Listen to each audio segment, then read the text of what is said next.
സ്വർഗം എന്ന് പറയുന്ന ഈ ആകാശമണ്ഡലങ്ങളും ഭൂമിയും ഈ സർവ്വപ്രപഞ്ചവും നിറഞ്ഞിരിക്കുന്ന ജീവചൈതന്യമാണ് ദൈവമെന്ന് പറയുമ്പോൾ, ആ സ്വർഗമെന്ന് പറയുന്നത് ഈ ആകാശമണ്ഡലങ്ങളെന്ന് ഞാൻ പറഞ്ഞെങ്കിൽ, ഇതേപോലെ ഒരു കാര്യം നമ്മുടെ ഉള്ളിലുമുണ്ട്.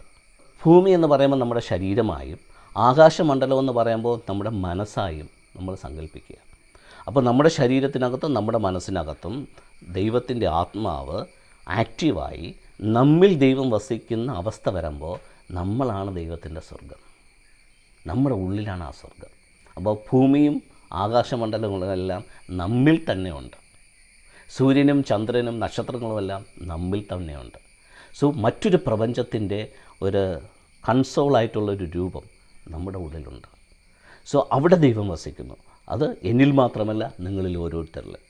അപ്പോൾ മറ്റൊരു ആസ്പെക്റ്റിനകത്ത് ബൈബിൾ പറഞ്ഞിരിക്കുന്ന സ്വർഗം അല്ലെങ്കിൽ ദൈവരാജ്യം അല്ലെങ്കിൽ സ്വർഗരാജ്യം എന്നൊക്കെ പറഞ്ഞിരിക്കുന്നത് നമ്മൾ തന്നെയാണ്, നമ്മുടെ ഉള്ളിൽ തന്നെയാണ്.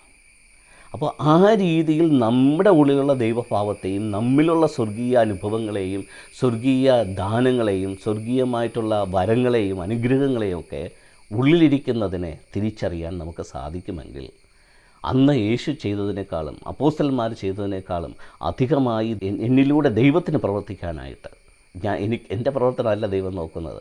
ദൈവത്തിന് വേണ്ടി ഞാൻ എന്തെങ്കിലും ചെയ്യണമെന്നല്ല, അത് മണ്ടത്തനമാണ്. എനിക്ക് ദൈവത്തിന് വേണ്ടി ഒന്നും ചെയ്യാൻ പറ്റില്ല. ഇന്ന് ആൾക്കാർ കവലപ്രസംഗം നടത്തുന്നത് ദൈവത്തിന് വേണ്ടിയാണെന്ന് പറയുന്നത് നല്ല അടികിട്ടാത്തതിൻ്റെ കുഴപ്പമാണ്. ദൈവം അങ്ങനെ കവലപ്രസംഗവും നടത്താൻ പറഞ്ഞിട്ടില്ല. ദൈവത്തിൻ്റെ പേരിനെ വികൃതമാക്കുന്ന കാര്യങ്ങളാണ് ഈ കവലപ്രസംഗവും പുൽപ്പിറ്റ് പ്രസംഗവും സ്റ്റേജ് പ്രസംഗവും ഈ കൺവെൻഷനും ക്രൂസൈഡുകളും ഒക്കെ ദൈവത്തിനെ അധിക്ഷേപിക്കുന്ന വൾഗറായിട്ടുള്ള കാര്യങ്ങളാണ്. ദൈവം അങ്ങനെ ഒരിക്കലും ചെയ്യാൻ പറഞ്ഞിട്ടില്ല. ദൈവം ആഗ്രഹിക്കുന്നത് ദൈവത്തിന് എന്നിലൂടെ പ്രവർത്തിക്കണം. അതിന് എൻ്റെ ശരീരത്തെയും എൻ്റെ വ്യക്തിത്വത്തെയും ദൈവത്തിനായിട്ട് നമ്മൾ സറണ്ടർ ചെയ്യുമ്പോൾ ദൈവം തൻ്റെ പ്രവൃത്തി എന്നിലൂടെ ചെയ്തോളും. അല്ലാതെ എൻ്റെ പ്രവൃത്തി ദൈവത്തിന് ആഗ്രഹമില്ല, ദൈവത്തിന് ആവശ്യമില്ല. മതം പഠിപ്പിക്കുന്ന തെറ്റായ ആശയങ്ങൾ നമ്മൾ തിരിച്ചറിയണം. ഒരു മനുഷ്യനും ദൈവത്തിന് വേണ്ടി ജീവിക്കാൻ പറ്റില്ല, ദൈവത്തിന് വേണ്ടി പ്രവർത്തിക്കാനും പറ്റില്ല. മറിച്ച് ദൈവത്തിന് എന്നിലൂടെ പ്രവർത്തിക്കാനായിട്ട്, ദൈവത്തിന് എന്നിലൂടെ ചില കാര്യങ്ങൾ നിർവഹിക്കാനായിട്ട് പറ്റും. അതിന് എന്നെ വിട്ടുകൊടുക്കാൻ പറ്റും.